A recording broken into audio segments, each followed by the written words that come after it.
सरकारसँग अनुरोध छ यस्ताको मुखमा कि त लगाम लगाइदिनु पर्यो, होइन भने जनताले स्वाभाविक लगाम लगाइदिन्छ। एक आपसमा लड्ने जुन्दी र जुदाउने काम गर्दछन्। गलत हो। यहाँ महर्षि वेदव्यासजीको यो जन्मभूमि हो। यो डक्टरै होइनन् ती, आफ्नो उपचार आफ्नो दिमागी उपचार गर्न नसकेका डक्टर हो।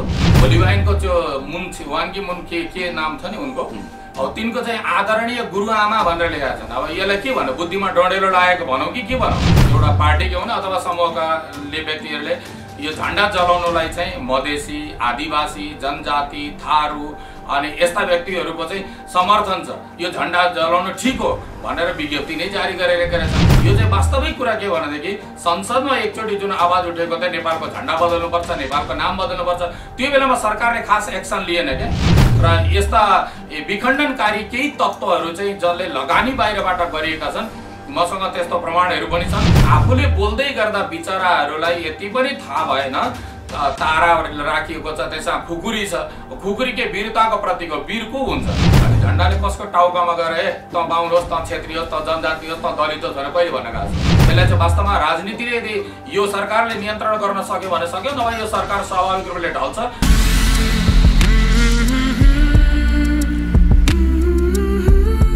दर्शकबिन नमस्कार। हामीसँग पछिल्लो समयका समसामयिक विषयवस्तुहरूमा कुराकानी गर्नको लागि यति बेला हामीसँग हिन्दू जागरण नेपालका गुरु रामकृष्ण उपाध्यायजी हुनुहुन्छ। सर, यहाँलाई स्वागत गर्दछु। धन्यवाद छ। आराम हुनुहुन्छ? आरामै छ। यो खस आर्यहरूलाई अब क्रिस्चियनहरूले पनि लखेट्ने, मङ्गोलहरूले पनि लखेट्ने, दलितहरूले पनि लखेट्ने, अब हाम्रो चाहिँ शरणार्थी बन्ने दिन आयो जस्तो लाग्यो हो। यिनीहरूको दिवा स्वप्न हो। यस्ता तरिकाको वक्तव्य जारी गर्नुको तात्पर्य के हुन्छ भने भित्र मानसिकता कमजोर छ, त्यसकारणले गर्दा बाहिर चाहिँ देखाउने। जस्तो जो व्यक्ति ब्ल्याक बेल्ट लिएको डन हुन्छ, अब त्यो ब्ल्याक बेल्ट लिएको डन चाहिँ धेरै फुर्ती देखाउँदैन क्या। त्यसले त्यो चुप लाएर आफ्नो सानमा हिँड्दछ, आवश्यक परेको बेलामा चट्ट उसले जे गर्नुपर्ने त्यो कार्य गर्दछ। तर जो भर्खर बेल्ट थोरै बहुत लिन लागेका हुन्छन्, ग्रिन आदि लिएका हुन्छन् नि, मैले उहाँहरूलाई इङ्गित गर्न खोजेको होइन उदाहरण, तर उनीहरूको चाहिँ चर्को फुर्ती हुन्छ भर्खर सिक्न लागेको जस्तो हो। त्यस्तै प्रकारले यिनीहरू फुर्ती मात्रै हुन्।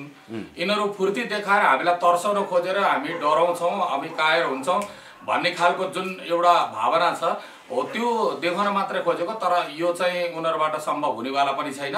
र अहिलेको एउटा ग्लोबलाइजेसनको परिपाटीमा विश्वमा कुनै देश यस्तो छैन जहाँ सबै देशका मान्छेहरू प्रायहरू नबसुन्।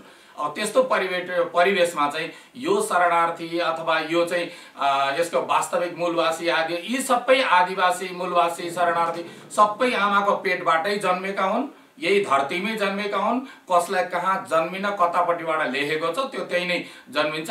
यस्ता राजनैतिक शब्द र पूर्वाग्रही शब्द प्रयोग गरेर समाजलाई भाड्ने खालका वक्तव्य जारी गर्नेलाई सरकारसँग अनुरोध छ यस्ताको मुखमा कि त लगाम लगाइदिनु पर्यो, होइन भने जनताले स्वाभाविक लगाम लगाइदिन्छन्। अब नेपालमा किराँत जाति र खस आर्यहरू हजुर सदियौँदेखि यो भूमिमा एक आपसमा मेलमिलाप गर्दै बस्दै आएको छन् होइन। र हाम्रो धर्मग्रन्थ महाभारतमा पनि किराँतीहरूको व्याख्या गरिएको छ भनिन्छ होइन। खासमा के छ त्यो व्याख्या, केही याद छ हजुरलाई? अथवा हाम्रो अरू कुनै धर्मग्रन्थमा पनि कुनै व्याख्याहरू छन् किराँती सभ्यताको? अब धर्मशास्त्रमा सृष्टिको प्रकरण जब आउँदछ, अब एउटा प्राकृतिक सृष्टि र वैकृतिक सृष्टि दुई प्रकारको वर्णन आउँछ। प्राकृतिक सृष्टिमा पृथ्वी, जल, तेज, वायु, आकाश इत्यादि स्वाभाविक रूपले प्रकट हुने पञ्चमहाभूतहरू सृष्टि हुने यो प्राकृतिक सृष्टि हो, जहाँ चाहिँ एउटा हिरण्यगर्भ ब्रह्माजीको सृष्टि नहुन्जेलसम्मकोलाई प्राकृतिक सृष्टिको रूपमा वर्णन गरिएको छ। अब ब्रह्माजीबाट जब उनले सृष्टि सुरु गर्नुभयो, त्यहाँबाट वैकृतिक सृष्टिको सबभन्दा पहिलो सृष्टि मानवहरूमा सनक आदिको मानिन्छ। अब त्यसको परम्परामा पछाडि अरू ऋषि महर्षिहरू पनि प्रकट भए, तिनका दर्शन्तानहरू भए। अब यो संसार नै तीनवटा गुणले ओतप्रोत छ, सत्वगुण, रजोगुण, तमोगुण। तो कसैमा सत्वगुण प्राधान्यता छ, कसैमा तमोगुण, कसैमा रजोगुण प्राधान्यता छ। कोही स्वाभाविक आक्रोशित हुन्छ, कोही स्वाभाविक शान्त हुन्छ, कसैमा मिश्रित छ। तो यसरी विभिन्न स्वभाव भएका व्यक्तिहरूले चाहिँ अलग अलग खालका परम्पराहरू पनि सुरु गरेका छन्। जस्तो पुष्पदन्तकृत महिम्न स्तोत्रमा, शिव महिम्न स्तोत्रमा स्पष्ट उल्लेख छ, रुचिनाम वैचित्र्याद ऋजुकुटिल नाना पथजुषाम नृणाम एको गम्यस्तमसि पयसा मरणवैव व्यक्तिहरूको स्वभाव अनुसारले जसरी आकाशबाट खसेका पानीका थोपाहरू समुद्रमा गएर एकाकार वृत्ति हुन्छन् हो त्यस्तै प्रकारले सबैको अलग अलग स्वभाव भए तापनि अन्तिममा जाने चाहिँ त्यही परमेश्वरमा नै हो। यो लोकसँग मात्रै बस्नुको तात्पर्य बिल्कुल छैन। यो लोकमा सुखी होस् र परलोकसम्मको गन्तव्य चाहिँ हाम्रो सनातन संस्कृतिको सभ्यता हो। भौतिकवादीहरूको जस्तो म खाऊँ मै लाऊँ सुख सहेला मौज म गरौँ म नाचौँ मै बाँचौँ अरू सब मरुन् दुर्बलहरूको भौतिकवादीको जस्तो भावना हाम्रो संस्कृतिमा हाम्रो सनातन धर्ममा छैन। त्यसै कारणले गर्दा त्यो परम्परामा अब कोही किरात स्वभावी भए किरातहरू भए जस्तो ब्राह्मणहरूमा पनि 10 प्रकारका ब्राह्मणहरू मानिन्छन्, क्षत्रियहरू पनि विभिन्न प्रकारका मानिन्छन्, सबैका अलग अलग स्वभावहरू छन्। यी सबै स्वभावहरू हुँदा हुँदै पनि वास्तविकता के भने कुनै ठाउँमा कुनै समूहको बाहुल्य भयो। बाहुल्य किन भयो भने उनका दर सन्तान हाम्रा पनि त बुवा हजुरबाहरूले दसैँमा टिका लगाएर आशीर्वाद दिँदाखेरि तिम्रा सन्तानले डाँडा काँडा ढाकुन्। अहिले पनि हामीहरू कतिपय ठाउँ देख्दछौँ, चाहे पौडेल हुन् चाहे धिमाल हुन् चाहे कुमाल हुन् चाहे दलित समुदायहरू हुन्, आफ्नो ठाउँको बस्ती हुन्छ, त्यहाँको परिवेश उनीहरूले बुझिरहेका हुन्छन्। अब कोही लामो समय बसे कोही स्थानान्तरण गरे। अब यो त आउने र जाने त्यो संसारको क्रममा त चलिरहेका छन् नि। जसरी अहिले नेपालीहरू विदेशमा गएर पनि उहाँहरूले त्यहीँको नागरिकता पाएर उहाँ बसिरहनु भएको छ। अब तिनीहरूलाई शरणार्थी भन्ने यहाँ आएको होला। शरणार्थी भन्ने त्यो होइन, आफ्नो प्रयोजन कहाँ सिद्ध हुन्छ, जीवनयापन जहाँ सहज हुन्छ, आउने जाने यी आदि भइरहन्छन्। अब जो ठाउँमा बसेर अब केही गर्न सके कसैले कोही केही गर्न सकेनन्, अब ती व्यक्तिहरू आफ्नो ठाउँ भयो। तर वास्तवमा भनौँ भनेदेखि यो धरतीमा जन्मेको जोसुकै मानव प्राणी होस् त्यो चाहिँ एक ठाउँमा मात्रै बसिरहेको छैन। एउटा व्यक्ति बसेर जिन्दगी गुजारेको भए पनि त्यसको दर सन्तानहरू अहिले आफूलाई आदिवासी जनजाति मूलवासी के भनेका छन्। तिनीहरूकै सन्तानलाई अहिले यदि डाटा कलेक्सन गर्नु भने त अधिकांश त विदेश गएका छन् नि त छैनन् र अब तिनीहरूलाई चाहिँ विदेश जाने बित्तिकै तिमीहरू त शरणार्थी भतुवा हो भनेर भन्ने खालका शब्द त प्रयोग गर्न मिल्दैन नि। त्यही हुनाले यी कुराहरू चाहिँ अहिलेको परिवेशमा विश्वका विश्व बन्धुत्वको भावना लिएको परिवेशमा चाहिँ यो फलानु र यो ढिकानो होइन। हिजो पनि युद्ध गर्दाखेरि राजा महाराजाले कति जिते। अब कोलम्बसले अमेरिका पत्ता लगायो भनेर अब अमेरिका बस्ने व्यक्तिहरूले त्यहाँका आदिवासीले सबै शरणार्थी भनेर भन्दा मिल्छ? त्यो मिल्दैन। एउटा त त्यो दोस्रो चरणमा यो मिल्दैन। पहिलो चरणमा के मिल्दैन भने यो संसार हो, आउने र जाने जहाँ पनि चलिरहन्छ। यस्ता निकृष्ट शब्द प्रयोग गरेर समाजलाई भाड्ने विविधता नै संसारको सूचक हो र त्यसमा पनि नेपाल यस्तो विषयमा त भाड्ने सान्ने कुरा गर्नेहरूलाई सरकारले समयमै नियन्त्रण लिनै पर्दछ, अन्यथा यसले घाटा चाहिँ पुर्याएरै छोड्छ। तर नेपालकै पूर्व प्रधानमन्त्री भइसकेका डाक्टर बाबुराम भट्टराईको आज एउटा भिडियो मैले सामाजिक सञ्जालमा हेर्दै थिएँ। उहाँले समेत मुस्लिमहरूको आक्रमणबाट बच्नको लागि खस आर्यहरू चाहिँ भागेर नेपालमा आएका हुन् भनेर उहाँले बोल्नु भएको छ। सायद कसैलाई उहाँले कोट पनि गर्नुभएको छ, मैले ती व्यक्तिको नाम बिर्सेँ। त्यस्तै गरी एमएनओहरूले पनि यो हिस्ट्रीलाई म्यानिपुलेसन गर्दै के भनेका छन् भने खस आर्यहरू यसरी भागेर नेपालमा आएका शरणार्थीहरू हुन् भनेका छन्। त्यस्तै एकजना पूर्व मन्त्रीले पनि बोल्नुभयो भन्ने कुरा आयो होइन। सभ्यताको इतिहास पढ्दाखेरि नेपाल त तपाईँहरू भन्नुहुन्छ तपोभूमि हो, देवभूमि हो, यो धेरै अगाडिदेखि यहाँको सभ्यता छ होइन। यो सभ्यतामा पहिलो बसोबास खस आर्यको थियो कि मङ्गोलको थियो? वास्तवमा भन्नुदेखि यो देशमा अहिले स्कन्द पुराण हिमवत खण्ड हामीले हेर्नु, नेपालको इतिहासहरू हेर्नु भनेदेखि जहाँ गण्डकी छिन्, जहाँ शालिग्राम छिन्, जहाँ नारायणी नदी बगिरहेछ, मेचीदेखि महाकालीसम्म धार्मिक अस्तित्व र धार्मिक महत्त्व बोकेका कुराहरू छन्। त्यो सनातन धर्मसँग रिलेटेडहरू छन्। मङ्गोलको नाम मङ्गोल राख्नुभन्दा अगाडि पनि यो विश्व सभ्यतामा त सनातन संस्कृति थियो भन्ने कुराको त बोध त हुनुपर्छ नि। अब रह्यो कुरा बाहिरबाट यो अहिले नेपालमा जति पनि इतिहासका किताबहरू प्राय पढाइन्छ सबै विदेशी राइटरहरूले लेखेका सन्दर्भहरूलाई तानतुन पारेर लेखा हुन्छ। आफ्नो धर्म ग्रन्थ र आफ्नो संस्कृतिको जुन ग्रन्थ हो त्यो विषयमा यिनीहरूको त खासै अध्ययनै छैन। अनि यस्ता व्यक्तिहरूले भनेको पत्याएर चाहिँ एक आपसमा लड्ने जुन्ने र जुदाउने काम गर्दछन्। गलत हो। यहाँ महर्षि वेदव्यासजीको यो जन्मभूमि हो। यो यहाँ विश्व सृष्टिको सभ्यता छ। ल मानौ न हाम्रो डाक्टर स्वामी प्रपन्नाचार्यज्यू अहिले त हुनुहुन्न, उहाँले लेखेका प्राचीन किरातको इतिहास हामीले पढौँ, वेदमा के छ पढौँ, वेदको जहाँबाट सुरुवात भयो अब त्यहाँ आएर चाहिँ बाहिरका व्यक्तिहरू र पन्थेहरूले आएर अनि हामीलाई उल्टै भन्नुको तात्पर्य के भने हामी मौन बसिरहेका छौँ। ल मरिजाओस् न त, बच्चाहरू पनि बोल्दैनन्, यिनीहरू अलिअलि बच्चाहरू पनि अलिअलि उद्दण्डता देखाउँछन्, ठिकै छ भन्नुको तात्पर्य त अब त अम्लो दिँदाखेरि डुडुलो निल्ने प्रवृत्तिको विकास भएको छ। यो भित्र चाहिँ षड्यन्त्र अरू नै चिज छ। यहाँ कोही शरणार्थी जस्तो बाबुराम भट्टराईले बोल्नु भयो नि, देशकै पूर्व प्रधानमन्त्री भइसकेको मान्छेले समेत जुन कुरा मैले सामाजिक सञ्जालमा भेटाएँ उहाँले बोलेको कुरालाई मैले कोट के गर्छु नि, उहाँले बाहुन क्षेत्रीहरू चाहिँ यो मुस्लिमहरूको आक्रमणबाट बच्नको लागि आएको भन्नुभयो। तर नेपालको विशेष गरी काठमाडौँको इतिहास पढ्ने हो भने यहाँ पहिला गोपाल वंशीहरूको राज्य थियो भन्ने कुरा हामीले हजुर, हजुर। छ यहाँको जुन उसलाई चाहिँ मञ्जुश्रीले काटिसके पछाडि यहाँ गोपालवंशीहरूको राज्य थियो र त्यसलाई चाहिँ लगभग 5000 वर्ष अगाडि यलम्बर राजाले आएर यहाँ पराजय गरिसकेपछि जितिसके पछाडि चाहिँ उहाँहरूले किराँती सभ्यता त्यस पश्चात चाहिँ सुरु भयो भन्छ। अब 5000, 6000 अथवा 7000 वर्षसम्मको इतिहास हामीसँग छ भने यो मुस्लिमहरूको त भर्खरै सुरुवात भएको धर्ममा हैन उहाँहरूले यो हिस्टोरिकल फ्याक्ट्सहरूमा एकदमै मतलब कन्ट्रास्ट हुने डाटाहरूलाई बेस आधार मानेर बोल्नुहुन्छ। किन त्यो अब डक्टर जस्तो व्यक्तिहरूले त्यसरी किन बोल्नु भयो होला? ती डक्टरै होइनन्, ती आफ्नो उपचार आफ्नो दिमागी उपचार गर्न नसकेका डक्टर हुन्। आफ्नै उपचार गर्न नसक्ने जो व्यक्ति हुन्छ त्यसलाई डक्टर भनेर हाम्रो शास्त्रले पनि मान्यता दिँदैन। वैद्य कस्तो हुनुपर्छ भने पहिला चाहिँ स्वयंमा निरोगी होस् अनि मात्र त्यसले गरेको उपचार पद्धति ठिक हुन्छ। यिनी चाहिँ बिग्रेको मती हो भनेर त जनताले बुझिसकेका छन्। यिनको मैले सामाजिक सञ्जालमा देखेको थिएँ, यिनले शब्द हिन्दू सनातन धर्म संस्कृतिको प्रति जहिले पनि कटाक्ष गरिरहेका हुन्छन्, तर होली वाइनको त्यो वानकी मुन के नाम छ नि उनको, अब तिनको चाहिँ आदरणीय गुरुआमा भनेर लेखेका छन्। अब यसलाई के भन्नु, बुद्धिमा डडेलो लागेको भनौँ कि के भनौँ, त्यो आफ्नो अस्तित्व नभएका व्यक्तित्वहरूले यिनको कामै हो लडाउने, झगडाउने, फुटाउने यस्ता कार्यहरू हुन्। यस्ता व्यक्तिहरूको अहिले चाहिँ यिनीहरू चर्चामा आउनको लागि मात्रै गरेको हुन्। यिनका बोलीको कुनै हैसियत छैन, कुनै औचित्य छैन। यिनको विषयमा जसलाई सोद्धा पनि हुन्छ यो स्पष्ट नै छ। त्यही यिनका वचनमा भरोसा गर्न सकिन्न। अब यो सनातन हिन्दू धर्मले हामीलाई धेरै नै सहिष्णु हुनको लागि सिकाउँछ हैन, हामीलाई अलिक सहनशील बनाउँछ। हामी अलिक बढी नै सहनशील भयौँ क्या हो। झन्डा जलाउँदा पनि हामी बोल्दैनौँ, अब गोरु काट्दा उता गोली चल्छ, पुजारी मारिँदा पनि हामी मौन छौँ। हामी अलिक बढी सहिष्णु भएको हो। यसबाट हामीले दुईटा पाठ सिकिरहेका छौँ।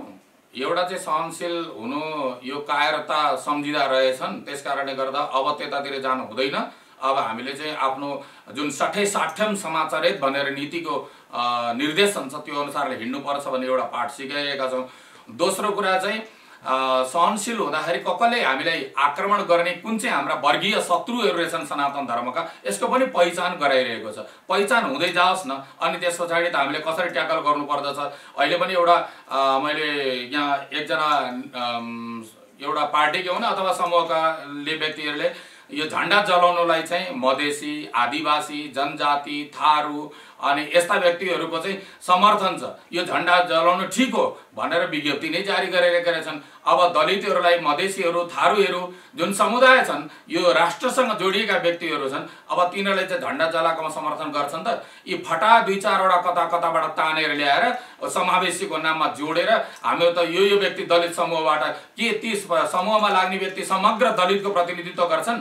यो दलित मधेसी थारूहरू जुन समुदायका छन् तिनीहरू के राष्ट्रद्रोही हुन्? ती झन्डै जलाउन चाहन्छन्। चन्द्रमा र सूर्यमा अंकित भएको झन्डा जलाउने कुरा यो चाहिँ वास्तविक कुरा के भनेदेखि संसदमा एकचोटि जुन आवाज उठेको थियो नेपालको झन्डा बदल्नुपर्छ, नेपालको नाम बदल्नुपर्छ, त्यो बेलामा सरकारले खास एक्सन लिएन क्या। अब एक्सन लिनै सक्दैन, अब लिँदा पनि लिँदैन, नलिएपछि हुने यही नै हो। यो चाहिँ हाम्रो लागि दुर्भाग्य हो। र यस्ता विखण्डनकारी केही तत्त्वहरू चाहिँ जसले लगानी बाहिरबाट गरिएका छन्, मसँग त्यस्तो प्रमाणहरू पनि छन् जो कि कहिलेदेखि कुन बेलासम्म कसरी कसलाई परिचालन गर्नुपर्दछ भन्ने खालका डाटाहरू उनीहरूले तयार गरेको जुन एउटा प्रतिवेदन छ त्यो हामीसँग पनि छ र त्यही अनुसारले परिचालन भइरहेको छ। जस्तो झन्डाको एउटा परिवेशमा यहाँ जोड्न चाहन्छु। यो झन्डालाई चाहिँ हिन्दू मन्दिरबाट निकालेर युएनमा लगेर दर्ता गरियो। यो सम्पूर्ण नेपालीहरूलाई रिप्रेजेन्ट गर्ने झन्डा होइन, यो हिन्दूहरूको मात्रै झन्डा हो भनेर एमएनओ लगायत केही व्यक्तिहरूले आरोप लगाइरहेका छन् हैन। तर इतिहास हेर्दै जाँदाखेरि मङ्गोलहरूकै झन्डामा, यसमा बिचमा धनुकाँड भएको मङ्गोलहरूकै झन्डा पनि यस्तै त्रिकोणात्मक झन्डा चाहिँ रहेको भन्ने केही भिडियोहरूमा मैले पाएँ र त्यसको अंश मैले सामाजिक सञ्जालमा सेयर पनि गरेको थिएँ हैन। यो हाम्रो झन्डाको पुरातात्विक महत्त्व हैन, पौराणिक महत्त्व के छ? झन्डा वास्तवमा चन्द्रमा र सूर्य अंकित छ। नीलो रङको घेरा छ भने हाम्रो चन्द्रमा र सूर्यको ताप र शीतलताको बावजुद पनि हामी शान्तिको सन्देश दिँदै जाने हाम्रो परिपाटी पनि हो। रातो रङ शक्तिको प्रतीक हो। सायद त्यही रातो रङकै कारणले गर्दा आज नेपालीहरूलाई वीर गोर्खालीको रूपमा विश्व प्रसिद्ध पनि भएको छ। रातो रङ जहिले पनि शक्तिको पुजारीहरूले त्यसलाई स्वीकार गर्ने हो। चन्द्रमा र सूर्य त हाम्रा दुईटा नेत्र हुन्। अब यी नेत्र हुन्, चन्द्रमा मन हो, सूर्य नेत्र हुन्। अब सूर्य के हिन्दूले मान्ने अथवा अरूले नमान्ने, संसारको कतिपय झन्डामा सूर्य, चन्द्रमा र तारा त कुनै न कुनै रूपमा अङ्कित गरेकै छ। यो चाहिँ यिनीहरूलाई न्यु खोज्ने बाटो हो, अरू केही पनि होइन। के न्यु पाऊँ कनिका बोकाउँ भएका मात्रै हो। आफूले बोल्दै गर्दा बिचराहरूलाई यति पनि थाहा भएन तारा राखिएको छ, त्यसमा खुकुरी छ। खुकुरी के वीरताको प्रतीक हो। वीर को हुन्छ? अब त्यो त हतियार हो। शस्त्र अस्त्रलाई त हामीले देवी देवताको रूपमा हामीले पुजेका पनि छौँ। अब हामीले पुज्यौँ भनेर अब उनीहरूले त्यो खुकुरी राख्नुपर्ने कुनै आवश्यकता नै थिएन। सूर्यको 7वटा रङ हुन्, किरण हुन्, सनातन धर्मावलम्बीको देवता हुन्, उनको रङ किन लाउनु? त्यति विवेक भएको प्राणीले यस्ता कुराहरू गर्दै गर्दैनन्। यो अनावश्यक बखेडा निकालिएर द्वन्द्व मचाउन खोजिएको मात्रै हो। भनेपछि झन्डाले उनीहरूले भने जस्तो विभेदकारी झन्डा छैन हाम्रो। अनि झन्डाले कसको टाउकामा गएर त बाहुन होस्, त क्षेत्री होस्, त जनजाति होस्, त दलित होस् भनेर कहिले भन्न गएको छ? एउटा चिजलाई त मान्नु पर्दछ नि। अब भोलि सामाजिक सञ्जालमा त झन्डामा त बाहुनको आकृति समेत राखेर उनीहरूले छपाउन भ्याइसके। अब ककाले गर्छ नि, उनीहरूको कामै त्यही हो क्या। उनीहरूलाई त रोजगारी नै मिलेको छ, फन्डिङ नै भइरहेको छ द्वन्द्व मचाउनको लागि, त्यो उनीहरूले गर्दछन्। अबदेखि झन्डाको विषयमा सबैलाई समावेशी, अब त्यसो भएदेखि त हामीले भयभरका नेपाललाई जात जातिका सबैका एकवटा चिन्हहरू राखेर बनाइयो भने पनि भोलि अर्को जात निक्लिन्छ क्या। यो त निक्लिने ननिक्लिने प्रथाहरू त चलिरहन्छ, संसार हो। अब हामीले देखेका छौँ समुद्र हिजो जुन ठाउँमा समान थियो आज त्यो ठाउँमा छैन, त्यहाँबाट पर सरेका छन्। अब त्यस्तै जुन ठाउँमा घना बस्ती थियो त्यो आज उजार र बन्जर भइसकेका छन्। प्रकृतिको नियम नै हो। यो भूकम्पले गर्दा पनि कतिपय पहाडहरू प्रकट हुन्छन्, विज्ञानले त्यही सिद्ध गरिरहेछ, कहिलेसम्म बन्न जान्छ। अब प्रकृतिको नियम नै हो। अहिले पुरातत्त्वको काम के त भने विभिन्न ठाउँमा त्यस्ता कुराहरू उत्खनन गरेर पत्ता लगाएका छन्। अब कान्दार देश अब हिजो वास्तवमा सनातन धर्मावलम्बी नै कई देश हो। विश्वलाई नै सनातनको सन्देश दिने भएको कारणले गर्दा यस्ता विषयहरू निकाल्नु भनेको अत्यन्त बखेडा खडा गर्नु हो। तर हामीहरू प्रतिकार गर्न बिल्कुल तयार छौँ। यस्ता सन्दर्भ एउटा फेरि पनि यहाँ जोड्न चाहन्छु सायद। जस्तो अङ्काजीहरूले मसँग मेरै कुराकानीमा के भन्नुभएको छ भने तपाईँ बाहुन क्षेत्रीहरूले चाहिँ खसी बोका काटेर कुलपूजा गर्नु पाउने, हामीले चाहिँ गाई गोरु काटेर कुलपूजा गर्न नपाउने, हाम्रो धर्ममाथि किन यति धेरै विभेद भन्नुहुन्छ कि?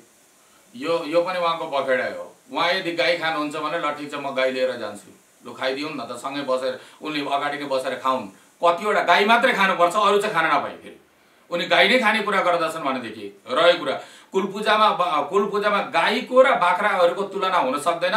ल ठिक छ, तपाईँहरू हिजो 2000, 3000 अथवा 1000, 1500, 500 रुपियाँमा गाई पाएर एउटा गरिब किसानले, एउटा गरिब व्यक्तिले त्यसको दुध दुहेर आफ्नो जीविका यापन गर्न सक्दथ्यो। अब तपाईँहरू गाई पनि खाइदिने, दुध दिने जुन अमृत तत्त्व छ, विज्ञानले पनि जसलाई गाई एकदम महत्त्वपूर्ण हो भनिरहेको छ, अब त्यो सबैलाई नै सिद्ध्याएर यो त राक्षसको प्रवृत्ति भइहाल्यो नि। त्यो हुनाले यिनको कुरामा कुनै तार्किक आधार छैन, लिडे ढिपी मात्रै हो, अरू के पनि होइन। ओके, अब रौतहटको हनुमाननगरमा पुजारी महन्त श्रीराम शाहको जुन हत्या भयो, त्यहाँ अहिलेसम्म पनि प्रहरीले अपराधी पक्राउ गर्न सकेको छैन। तपाईँहरू अझै पनि मौन हुनुहुन्छ होइन? त्यसमाथि पनि गृह मन्त्रालयको जुन पत्र आयो त्यो विषयमा पनि तपाईँहरूको धारणा के छ? यो सिलसिलेवार यहाँ द्वन्द्व मचाउने काण्ड चलेको छ। यसको सबैभन्दा मूल जरोमा चाहिँ नेपालमा एनजिओ आइएनजिओ जुन बाहिरबाट सञ्चालित छ, यसलाई चाहिँ सरकारले तत्काल प्रतिबन्ध गरेन कदाचित भनेदेखि यस्तो हत्याकाण्डहरू मचिँदै जान्छ। किनकि कुनै न कुनै तरिकाले हुँदाखेरि अब हत्या गर्ने बेला एउटा गर्यो, हामी एनजिओ र आइएनजिओहरूलाई चाहिँ किन मुसेको भनेर उहाँहरूले प्रश्न गर्नु होला। तर यहाँ के छ भने व्यक्तिहरूको एउटा व्यक्ति विशेषमा अथवा समूह विशेषमा आस्था हुन्छ, श्रद्धा हुन्छ। सम्झिएदेखि देवता हो, नभएदेखि ढुङ्गै हो। राष्ट्रदेव पशुपतिनाथ भनेर हामीले सम्मान गरिरहेका छौँ। त्यहाँ त एउटा आस्था छ, श्रद्धा छ। यहाँ त कस्तो छ भनेदेखि ब्राह्मणहरूले जुन एउटा ज्ञान मार्गलाई अगाडि बढाइरहेका थिए, तिनीहरूप्रति पनि अनास्था पैदा गराउने यो चलखेल भइरहेको छ। मन्दिरहरूप्रति पनि अनास्था फैलाउने चलखेल भइरहेको छ भने पुजारीहरू भनेको चाहिँ खानै नपाएका कर्मकाण्ड गर्ने पुजारीहरू, यिनीहरू खानै नपाएका सबै सधैँ भिक्षा मागेर यिनीहरूले गरेको परिश्रम त परिश्रम नै होइन। वकिलले सामान्य कार्यमा कति रुपियाँ उसले फिस लिन्छ, इन्जिनियरले हेरेको भरमा कति फिस लिन्छ, नेताहरूलाई आफ्नो गाउँमा उद्घाटन गर्न बोलाउँदाखेरि कति खर्च हुन्छ, त्यो कुराहरूको 33 किलो सुनको काण्ड यस्ता दुनियाँ प्रकारका काण्डहरू छन्। त्यहाँ करोडौँ रुपियाँ अर्बौँ रुपियाँ डुबिएको छ। यही कोरोनामा अर्बौँ रुपियाँ सिद्धियो भनेको छ। मलाई यहाँ मेसेज आएको छ पूर्वबाट, मैले खाना पाइरहेको छैन गुरु, कुनै उपाय गरिदिनु पर्यो भनेर भनेको छ। म यहाँ छु, मैले कसरी गर्नु, यस्ता विभिन्न कुराहरू भइरहेका छन्। अब यता यसरी जल प्रतिष्ठित व्यक्तित्वहरूको प्रति अश्रद्धा अनास्था फैलाइदिने, अब भनौँ श्रीमानले श्रीमतीप्रति जुन आस्था राख्नुपर्ने, यो श्रीमतीले श्रीमानको प्रति आस्था राख्नु, तिनलाई चाहिँ यो महिला र पुरुष अलग अलग हो, महिला र पुरुषको अधिकारको नाममा त्यहाँ पनि अनास्था फैलाउने कामहरू त्यो एउटा भइरहेको छ। यस्तै सारांशमा मैले भन्नुपर्दा जसलाई आस्था राखेर समाजले केही कुरा लिएर समाजमा सजिलैसँग बाँच्न सक्दछ ती व्यक्तिहरूको प्रति प्रहार गर्ने रणनैतिक योजना अनुरूप नै अहिले अब पुजारीको हत्याकाण्ड पनि भएको। अब त्योभन्दा अब गाईको त हत्याहरू गरिरहेकै थियो पूर्वमा, मुस्लिमहरूले आक्रमण गरे, जबकि मुस्लिमहरू पहिला त्यस्ता खालका थिएनन्। अहिले चाहिँ अहिलेको समयमा चाहिँ मुस्लिमहरूको पनि अलिकति ज्यादती अवश्यमेव बढिरहेको छ। यो गलत प्रक्रिया हो। यसलाई चाहिँ वास्तवमा राजनीतिले यदि यो सरकारले नियन्त्रण गर्न सक्यो भने सक्यो, नभए यो सरकार स्वाभाविक रूपले ढल्छ। अर्को एउटा सनातन धर्मको वास्तवमा उदय हुन्छ नै हुन्छ। त्यो अवस्थाहरू अहिले देखिँदै गर्छ। जस्तो रौतहटकै घटनामा अलिकति जान चाहे म, नुन खोर्सानी र रोटी खाइरहेका पुजारीलाई रातिको 9:45 बजे लगभग कन्सर्टमा गोली हानेर मारियो। के दुश्मनी हुन सक्ला अथवा केही आशंका केही गर्नुभएको छ तपाईँले? यो कुनै अथवा मुस्लिम समुदायले हो कि अथवा हिन्दू अतिवादी सङ्गठनहरूले नै हो कि अथवा होइन सामान्य मान्छेहरूले मारेको हो कि के जस्तो तपाईँले आकलन गर्नुभएको छ? यसलाई अब कसैको व्यक्तिगत नाम अथवा समूहको व्यक्तिगत रूपमा तोकेर भन्नु त्यति जायज नरहला, किनकि यो अनुसन्धानको विषय हो। अनुसन्धान गर्नेले निष्पक्ष रूपले पक्राउ परेको भन्ने पनि कुरा आयो। अब पक्राउ परेको भने पनि सुनिएको छ, तर त्यो आधिकारिक रूपमा बाहिर चाहिँ यसरी फ्याट आइसकेको छैन। तर खोजी कार्य जारी भएको छ भनेर हामीले त्यहाँ सहकार्य गरिरहेका छौँ, सोधपुछ गरिरहेका छौँ। हाम्रा मान्छेहरू पनि त्यहाँ जानु पनि भएको छ, तर त्यहाँ खासै कोही त्यति राम्रो ढङ्गले बोल्न रुचाइरहेका पनि देखिएको छैन।